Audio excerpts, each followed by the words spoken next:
Aziz do'stlar, siz bilgan va ishonch bildirgan Umbem klinikasi endi sizga yanada yaqinroq. Biz yangi filialimizni ochdik. Shu sabab yangi klinikamizda turli xil xizmatlar uchun 20% gacha chegirmalar taqdim etamiz. Marhamat, klinikamizga kelib, o'zingiz va yaqinlaringiz sog'lig'iga g'amxo'rlik qiling. Bizning yuqori malakali shifokorlarimiz quyidagi sohalarda xizmat ko'rsatishadi: stomatologiya, ginekologiya, terapiya, lor, jarrohlik, pediatriya, urologiya, UZI va boshqa yo'nalishlar. 5000 dan ortiq turdagi laboratoriya tahlillari olinadi hamda eng yuqori sterilizatsiya darajasi o'tkaziladi. Bizning manzil Moskva shahri, VDNX metro bekati, Kondratyuk ko'chasi 2. Telefon raqamimiz 8 925 103 22 55. Mutaxassis ko'rigiga oldindan yozilishni unutmang. Umbem klinikasi. Biz sizning sog'lig'ingiz uchun qayg'uramiz.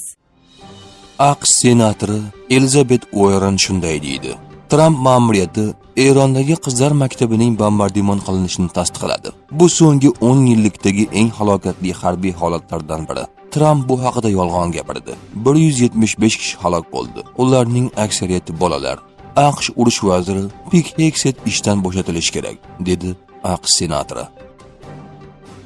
Urushni boshlash oson, ammo uni ijtimoiy tarmoqlardagi bir necha tweet va postlar bilan yutib bo'lmaydi, deb ma'lum qildi Eron Xavfsizlik kengashi kotibi Ali Larijoniy. Biz sizlarni bu jiddiy xato uchun afsuslanishga majbur qilmagunimizcha chekinmaymiz, dedi u. Mojtabo Xumaniy AQSh Isroil zarbalari oqibatida o'z yaqinlari halok bo'lganligini ma'lum qildi. San nashri. Eron davlat televideniyasi mamlakatning yangi oliy rahbari nomidan o'qib eshittirilgan murojaatda aytilishicha, Mojtabo Xumaniy otasi Ali Xumaniy va rafiqasidan ayrilgan. Uning singlisi esa farzandi va turmush o'rtog'ini yo'qotgan. Donald Trump Eron terma jamoasi futbol bo'yicha jahon chempionatida ishtirok etsin, marhamat. Lekin men sportchilarning o'z hayoti va xavfsizligi uchun u yerda bo'lishi maqsadga muvofiq deb o'ylamayman, dedi u. AQSh singari Isroil ham rejimni o'zgartirish bo'yicha aniq rejasiz Eron bilan urush boshladi. Isroil Eronga qilingan hujumlarning o'zi mamlakat ichida amaldagi hukumatni ag'darishga olib keladigan norozilik namoyishlarini keltirib chiqarishga umid qilgan edi. Guardian nashri. Saudiya Arabistoni Ukrainadan dronlarga qarshi vositalarni sotib olish bo'yicha muzokara olib bormoqda. Wall Street jurnali. Bundan maqsad Saudiya Aramco davlat neft kompaniyasiga tegishli obyektlarni Eron hujumlaridan himoya qilish, deya yozmoqda nashr. Ma'lumotlarga ko'ra, Saudiya Aramco kamida 2 Ukrain kompaniyasi bilan kelishuvlarni muhokama qilmoqda. AQSh Janubiy Koreyadagi Txad havo mudofaa tizimlarini Yaqin Sharqqa ko'chirmoqda. Yonhap agentligi. Agentlikning Janubiy Koreyaning Sonju shahridagi AQSh harbiy bazasidan barcha 6 ta raketa uchirish qurilmasi olib chiqib ketilayotgan aks etgan kadrlarni e'lon qildi. Ushbu tizimlarning olib chiqilishi Janubiy Koreyaning raketa hujumidan mudofaasini sezilarli miqdorda zaiflashtiradi. Chunki bu tizim eng yuqori aniqlikdagi raketalarni tutib olish qobiliyatiga ega yagona vosita hisoblanadi. Tehron va Bandar Abbos aeroportlaridagi uchish-qo'nish yo'laklari avtobus va vertolyotlar bilan to'sib qo'yildi. Bu haqida sun'iy yo'ldosh tasvirlariga tayanib Guardian nashri xabar bermoqda. Ushbu chora aeroportlarning uchish-qo'nish yo'lagini yaroqsiz holatga keltirish orqali AQSh va Isroilning hududga qo'shimcha kuchlar kiritishi yoki aerodromlardan foydalanishni cheklash maqsadida amalga oshirilgan bo'lishi mumkin, deya yozmoqda nashr. AQSh zarbalari natijasida Eron aerodromlaridagi bir necha harbiy samolyot yo'q qilindi, deb ma'lum qildi AQSh markaziy qo'mondonligi. Eronda 12 kundan beri internetga kirish imkoniyati yo'q. NetBlocks. AQSh va Isroilning Eronga qarshi harbiy amaliyoti boshlanganidan keyin mamlakatda internetdan foydalanish imkoni yo'qolgan edi. Eronning yangi oliy rahbari Mojtabo Xumaniy yaralangan, lekin o'zini yaxshi his qilmoqda, deb ma'lum qildi Eron tashqi ishlar vazirligi.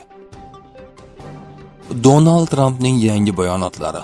Hormuz bo'g'ozida barchasi AQSh nazorati ostida. Biz ularning barcha katerlarini yo'q qildik. Biz Eron o'z imkoniyatlarini qayta tiklashni istamaymiz va ideal holda u yerda nima qilayotganini tushunadigan rahbariyatni ko'rishni xohlaymiz.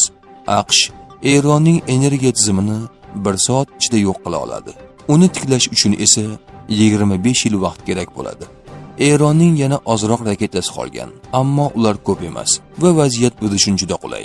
Eron tomonidan Kaliforniya sohillari yaqinida dengiz orqali ehtimoliy hujum va dronlar uchirilishi mumkinligi haqidagi xabarlar tekshirilmoqda. Qo'shma Shtatlarda Eronning uyqudagi qo'poruvchi guruhlari borligidan xabardorman.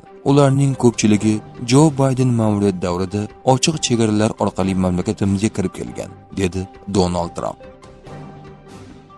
Donbassdan voz kechmayman, dedi Vladimir Zelenskiy. Ukraina rahbari Donbass hududidan voz kechmasligini, uning uchun ustuvor vazifa mamlakat qonunini himoya qilish ekanligini ta'kidladi. Shuningdek, Zelenskiy shaxsiy nafratga qaramay, Ukraina Putin bilan tinchlik kelishuvini imzolash kerakligini aytdi. Eron rahbari urushni tugatish uchun tovon puli talab qildi. Isroil rejimi va AQSh boshlagan bu urushni tugatishning yagona yo'li Eronning qonuniy huquqlarini tan olish, mamlakatimizga to'lash va kelajakdagi tajovuzdan mustahkam xalqaro kafolatlar berishdir, dedi Mas'ud Pezeshkian. Eron va Hizbulloh Isroilga 150 dan ortiq raketa bilan hujum uyushtirdi. Bunga javoban Isroil Livan poytaxti Bayrutga zarbalar berdi. Amerika rahbari shayton, dedi Yahyo Rahim Safaviy, Eron oliy rahbari Mushtaba Xomaniyning katta harbiy maslahatchisi. Eron dronlari Iroq sohillari yaqinida bir necha neft tankerlariga hujum qildi. Eron yadro dasturining asosiy elementi hisoblangan Parchin harbiy majmuasidagi Talgan 2 obyektiga berilgan zarbalar natijalari e'lon qilindi. Eron Hindiston tankerlariga Hormuzdan o'tishga ruxsat berdi. Hindistonlik manba Tehron bilan bo'g'oz orqali tankerlar o'tishi borasida bitim tuzilganligini ma'lum qildi. Yaqin Sharqda urush boshlanganidan beri ilk neft tankeri Mumbay portiga langar tashladi.